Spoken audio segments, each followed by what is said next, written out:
থাকবে, কারফিউ জারি থাকবে। 10টার পরে কোনো কথা নাই আমার বাসায়। টাকনোর নিচে কাপড় পরে যে তার সাথে আল্লাহ কথা বলবেন না।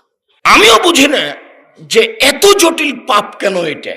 টাকনোর নিচে কাপড় পরেছি, পরলাম না হয় মানুষকে তো আর হত্যা করিনি। টাকনোর নিচে কাপড় পরেছি, পরলাম না হয় কারো তো কোটি টাকা চুরি করিনি। কাপড় নিয়ে টাকনোর নিচে পরলাম না হয় জেনা তো করিনি। এই পাপটার সম্পর্ক অন্তরের সাথে। মনে বলছে প্যান্টটা টাকানোর নিচে থাক, এই জন্য এত বড় পাপ। মনের বিরোধিতাই ধর্ম। আফজালুল মুজাহিদ বা ইজাহিদ নফসাহু, সবচেয়ে শক্তিশালী মুজাহিদ ওই যে আত্মার বিরুদ্ধে জিহাদ করতে পারে। মোবাইলে আর তার সাথে কথা বলবো না। আল্লাহে আল্লাহর কসম, আল্লাহে আল্লাহর কসম, আল্লাহে আল্লাহর কসম, তোমার সাথে অদাবদ্ধ, আমি আর জিন্দেগিতে ওই মেয়ের সাথে কথা বলবো না। তখন কার সাথে তোমার জেহাদ শুরু হবে বলো তো? আত্মার সাথে।